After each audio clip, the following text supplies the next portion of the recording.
Pocket Size Pep Talk, the podcast that can help energize your business and your life with a quick, inspiring message. Now, here's your host, Rob Jollis.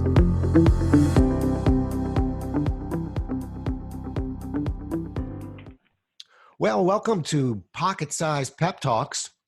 I've got a great guest for us today, Glenn Cackovic. And Glenn brings over 30 years of experience in the asset management industry with senior roles at Bank of America and Morgan Stanley, as well as his current role at GlobalMacro. Folks, this is one of the good guys from the investment industry, one of the most knowledgeable guys from the investment industry, and a man I deeply respect. Welcome to the show, Glenn. Well, Rob, thank you very much for having me. It's great to catch up with you. Glenn, you know, it's funny. We could go in so many different directions with you because I've known you for close to 30 years now. But what intrigues me is the entrepreneur angle with you because as a guy who's in his 27th year as being an entrepreneur, I've always looked at you and thought, not only does he know the investment side, he knows the entrepreneur side. So I get this question a lot. So I wanted to ask you, for you, what was the tug? Why did you become an entrepreneur? Well, I enjoyed the corporate world, Rob, but there were really two key reasons for becoming an entrepreneur. The first is the amount of time that I spent traveling was astronomical. I was taking 4 to 6 flights a week, flying out on Sundays, on Mondays, coming back Fridays and Saturdays, and I had a young family. And I wanted to be able to spend time with my kids, my wife, and see them, which, quite frankly, I didn't see them for 15 years, with the exception of weekends. But the second thing, after living through 4 different mergers and acquisitions, is that I wanted to build something that I could enjoy doing for the rest of my life. And I enjoyed the corporate world. I enjoyed the industry, the asset management industry, the intellect that you have to have by way of understanding geopolitics, the economy, the markets, how everything works together. I truly enjoyed that. And I wanted to take that and build a business that I could do for the rest of my life. As a type A personality, I don't ever envision myself not working. I enjoy it. I enjoy the little intellectual stimulation of it. But in this case, I had the chance to build a company on my terms, to see my family, and to build the business in a way that I could do it until I couldn't do it any longer. And that's really the reason behind becoming an entrepreneur. Yeah, you know, there's a lot to unpack there, but I'll tell you the part I want to make sure that our listeners just grab. And it's interesting because I remember when you were struggling with this because, quite frankly, I struggled with it. Glenn just gave you a bunch of answers, but let's go back to the very beginning. If you missed it, I want you to grab it. The family, the travel, being a road warrior. I always thought there's nobody, when a flight canceled and they said, all right, we're moving people to the next list, guys like me would go in line and there'd be 100 people on the list. I'd be number 4. Glenn would be number 2. We were on the road a great deal. And a lot of times in corporate life, we sort of look at a wall and we go, there's really nothing I can do. This is what I'm doing. But what you're hearing is actually there is. So there's that tug of being an entrepreneur. But look at kind of the nucleus, the center of it was trying to grab hold of your life and trying to get back to the family. And I admire it. I admire everything you've done, but sometimes I think that gets lost, that as an entrepreneur, sometimes our business, we don't find our business, it kind of finds us. And I just commend you for kind of discovering that and then building a business that would allow you to be fulfilled and allow you to be true to those that you care about and love. So, you know, kudos to you, Glenn. I know GlobalMacro is a very successful company. I want to get into that, but I'm really proud of you because it was some years ago where we bumped into airports and said, what are we going to do? What are we going to do?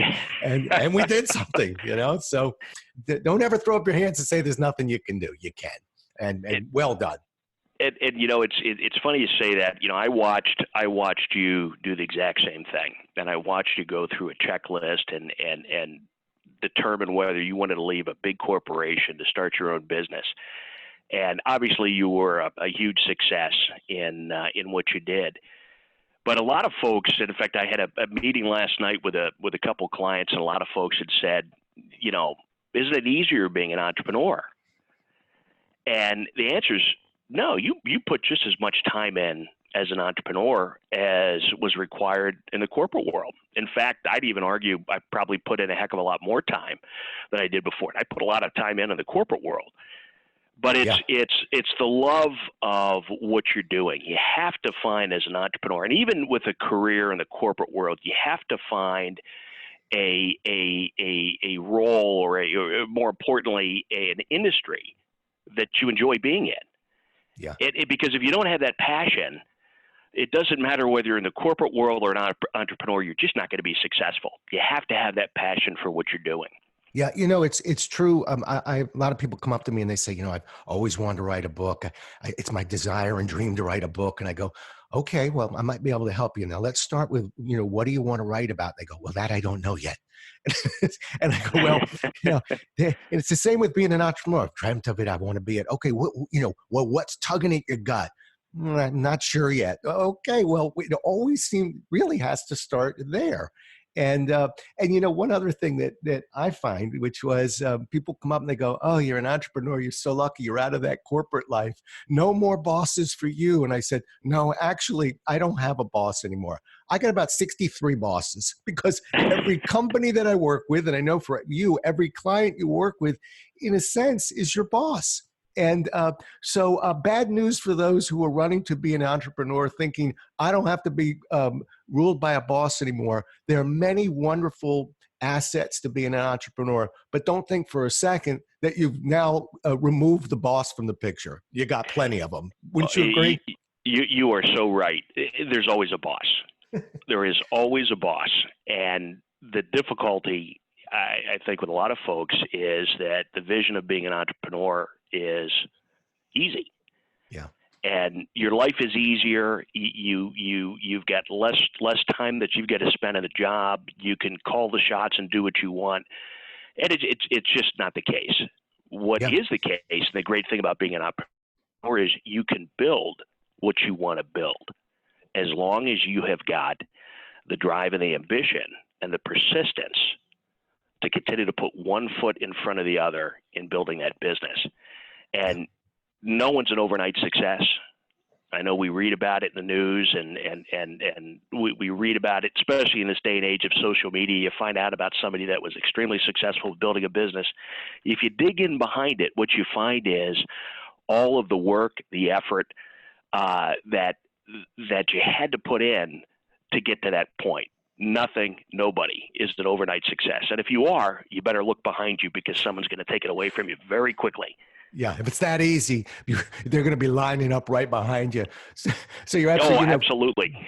Yeah. For me, I remember thinking, I'm going to leave Xerox and I'm going to show them every idea I had was a good one. And then one day I remember walking by the mirror and I go, boy, you better be right. Because another thing about being an entrepreneur is there's no shade. There's no place to hide.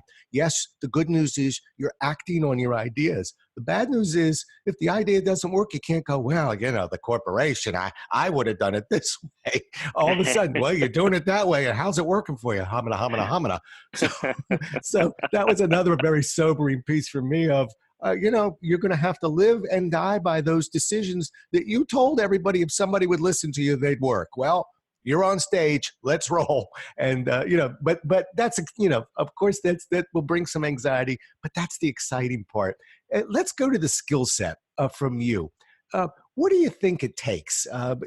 Let's just try and localize a couple of key skills. If you're talking to somebody and say, okay, so you want to be an entrepreneur, you better focus on this skill set. What would it be? Well, I think the first thing you have to do is be honest with yourself and understand what you're good at and what you're not good at, and what you'd like to do and what you don't like to do. Because when you're an entrepreneur, you have to do everything. And you got to very quickly overcome your shortcomings. And when you're in the corporate world, while you may have the chance to explore what you're good at and not good at, you're generally in a predetermined role with specific objectives, and you've got a support structure that's around you. So as an example, if you are in the sales side of an operation, you've got marketing behind you, you've got legal, finance, you've got product manufacturers, if you will, or product managers around you. And what you don't realize is all the skill sets that are around you that you have to integrate as a resource. And sometimes you take that for granted. When you become an entrepreneur, you've got to do it all. Unless you're lucky enough to have 100 people around you when you become an entrepreneur, where you've got 100 partners, which I know of no entrepreneur that's had 100 partners when they first get started. You've got to learn how to utilize the resources around you very quickly. And to utilize those resources, you have to determine what you're good at and what you're not good at. You know, let me jump in on that one real fast. That's very funny. I used to take the Myers-Briggs test, and I used to celebrate the fact. I brag about, look at my analytical side. It's actually below zero. It's a bar chart that's going under, not over the line. It was like, see, I'm not analytical. I'm social. I'm dominant. I'm a driver. And then I became an entrepreneur, and it was like, well, I can't just wave my hands and go make that so. If I don't make sure that I'm in the right town with the right ticket in the right hotel with the right program, I'm in big trouble. So yeah, it's like a basketball player. I was real good at going to my left. I'm left-handed. You better learn how to go to your right. You better learn how, those skills that you used to celebrate and say, well, I'm not a fill in the blank. Not when you're an entrepreneur. Those are the ones that you really have to develop. And as Glenn just told you, you'll find out in a hurry that there's nobody there to fill in that gap. Now, you can look at that negatively, or you can look at it positively. I became a much better basketball player when I could go to my right. And Glenn, I'm thinking that you probably developing those skill sets really did, in a year, you probably gained more than in 15 years under that corporate umbrella. Oh, absolutely. I learned more about technology, which I took for granted, more about accounting and finance from a operational company perspective than I ever thought I would learn. And I'm a finance major. We would fill out our expense reports, send them in. Accounting would take care of it, and finance would take care of all the financials, and it was done. And when you're an entrepreneur, there's little things that you've got to do that you take for granted coming from the corporate world. And that's probably not only when you look at the skill set, you need to understand what you're good at and not good at, and you need to become that all-around player. Doesn't mean that as your company grows that you can't go back to what your dominant skill set is, what you're best at doing. But you're going to have to learn how to do more than just what you did in the corporate world. And that's extremely important. Give you a little story. I remember years ago, back in the 90s, when Emmitt Smith and Barry Sanders were running backs in the NFL, and there was an NFL Today show, and they were talking to the folks. Jimmy Johnson was on the show, and they'd asked him, who do you think, who would you want as a running back on your team? And he said, would it be Barry Sanders or Emmitt Smith? And he said, I would certainly want Emmitt Smith. And I'd say, well, why? Look at Barry Sanders. He's such a great running back. And he said, yes, he is. He's probably one of the greatest, if not the greatest, pure runner. And I'm paraphrasing the NFL Today show. But he said, Emmitt Smith can run, he can catch, and he can block. Whereas Barry Sanders is an incredible runner, but he can't catch the ball, and he's not necessarily a great blocker. He said, I can win a championship with somebody that can do all three skill sets. We may be lucky enough to win a championship with Barry Sanders, but I'd rather have somebody that can run, block, and catch as my core running back. And the point of that is, and I would say this in the corporate world, and my different leadership roles, is we need to leverage our strengths individually as people, but we need to bring our weaknesses up to a specific level that at least we're competent. And that's a challenge in the entrepreneurial world, because you don't know what you're not good at doing in many cases. As you would said, that first year lesson learned for all of us as entrepreneurs. And what makes it even worse is if you're an entrepreneur, you're most likely a type A personality, which means you've got an extreme amount of confidence in your ability, which I know you do, Rob, I do. And then you realize very quickly that you may not necessarily be as good at a particular skill set as you thought you could master, because it's not in your skill set wheel. And you don't know that till after you've gone down that path. You know, I've been in situations, I know you have too, where there are certain things that you think you can do. And there's no doubt, Rob, with your drive, you could do it. I can do it. But it takes a heck of a lot longer than you think. And it's a lot more complex than you think. And that's where you've got to, the most important skill set is to sit down and honestly assess what you're good at doing, what you're not good at doing. And in many cases, you don't know until you've actually taken that first step as an entrepreneur. And that's what gets all of us in trouble, because we only have a limited amount of time. Right. There's only 24 hours in a day. If you're like me, as an example, I don't need an awful lot of sleep, so I can work longer hours and have a fuller day. But the reality is, you still only have 24 hours in one day, 365 days a year, and you'll embark on an initiative or a project, and you think it's going to take you 2 months to finish, and next thing you know, it's a year and a half, and you're wondering, why is this taking so long? Yeah. And that's probably the biggest challenge, I think, for all entrepreneurs to overcome, is the skill sets in combination with utilizing your time wisely.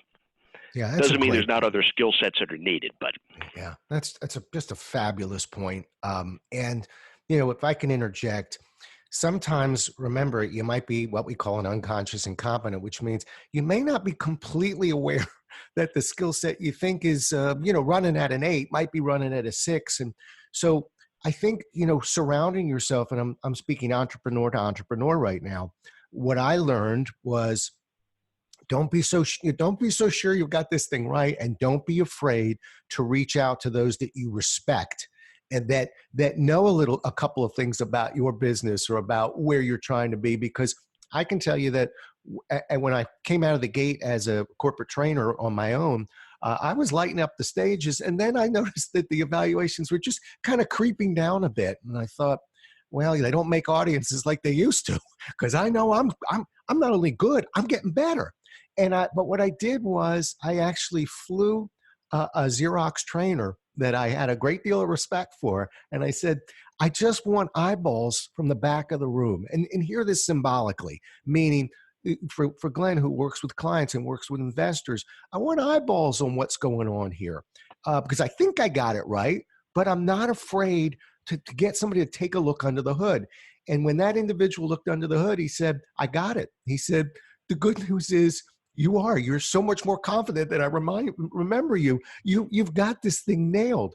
The bad news is you're putting off kind of a personality that says, everything. That, it was almost, I was a victim of getting too, and I don't want it to sound arrogant, but getting too comfortable, too good. I lost a little humility on the way. And by hearing that and just backing it down and mixing up a couple of times where I skinned my knee and bumped my nose a few times and didn't have every answer, even if maybe I did have the answer, boom, all of a sudden audiences could relate to me a little bit better.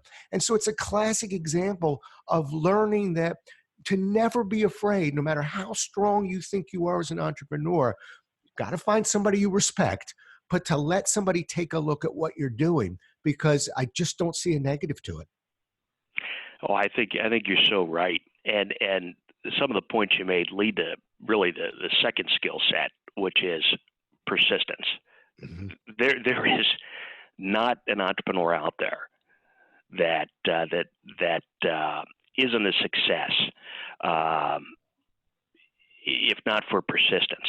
Because, you've drawn so many analogies throughout your career, and I've watched you speak so many times and train folks so many times, that you got to be able to take a punch. Yeah. And if you can't take a punch, it's going to be very difficult to succeed. And that punch could be a constructive punch from someone such as you or one of your clients. But that punch is also something that's taken where you're gonna fail more times than you succeed. But the true measure of success is that you continue to push on.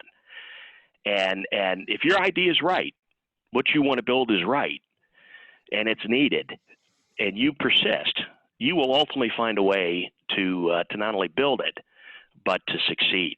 And there's too many folks, and you know, we see this in the corporate world all the time. And clearly, as entrepreneurs, you'll see this, but most folks will give up after the first punch. Yeah. And yeah. the second punch and the third punch, they're clearly finished. And you've got to be able to take the punch and continue to move on. You got to learn from it. And life is a lesson on how you're going to respond and what you're going to do about it. How you're going to work around that problem. Yeah. Which leads to the third skill set, which is you really have to have the ability to improvise, adapt, and overcome. And the world is littered with folks that can't. And as an entrepreneur, you're certainly not satisfied with a 9-to-5 job. You as Rob Jolles, me as Glenn Cackovic, and anybody else that's listening to this podcast, you're not happy with a 9-to-5 job because it's not intellectually stimulating enough. You're an entrepreneur because you want to be intellectually stimulated. You want to be in control of your future. And you've got to have the ability to improvise, adapt, and overcome to all those hurdles that you're going to get that are going to be thrown at you, all the punches that will be thrown at you. And if you do that, you're going to be successful, especially if you've got a good idea. That's terrific. I was on a podcast in Europe a couple months ago, and there were three of us, and they asked from a sales side, what does it take to be a great salesperson? And the first person was talking about, product knowledge. You got to really know what you're talking about. Second person was, industry acceptability. It was sort of off on a tangent. And I thought, I don't know, I was feeling kind of frisky. And they said, what about you, Rob? And Glenn, I said, just what you said. I said, I'm hiring a salesperson. I want to know that this salesperson can take a punch because you get knocked down a lot. You get told no a lot. If you can take that punch, I can teach you your product knowledge. I can teach you a lot of the skill set. I can't teach you what happens when you get knocked down. That you kind of come in with. And I think you landed on something great. Glenn, where can our listeners connect with you online? Well, they can connect by going to our website, which is globalmacro.com. globalmacro.com. You can give me a telephone call directly at 630-933-0216, or you can send me an email at gcackovic@globalmacro.com. Yeah. And it's funny. I promise you, we're gonna talk again. When we do, I'm gonna let you talk about the investment world and that side of it, because folks, that's where his skill set is. But I'm telling you right now, you're looking for somebody with knowledge in the industry. You want to be able to connect with them as a human being. And I think you got a sense of the inside of Glenn Cackovic in this conversation. Well, you're on Pocket Size Pep Talks, and I like to wrap up our conversation with a pep talk from my guest. But quite frankly, the last 10 minutes have been a pep talk from my guest, focused on entrepreneurs. Glenn, I can't thank you enough for being on the show. I value you as an industry leader. I value you as a friend. I'm very grateful you came on, and just nothing but success to you for the future. Thanks so much for being on the show. Rob, thank you very much. It was my pleasure.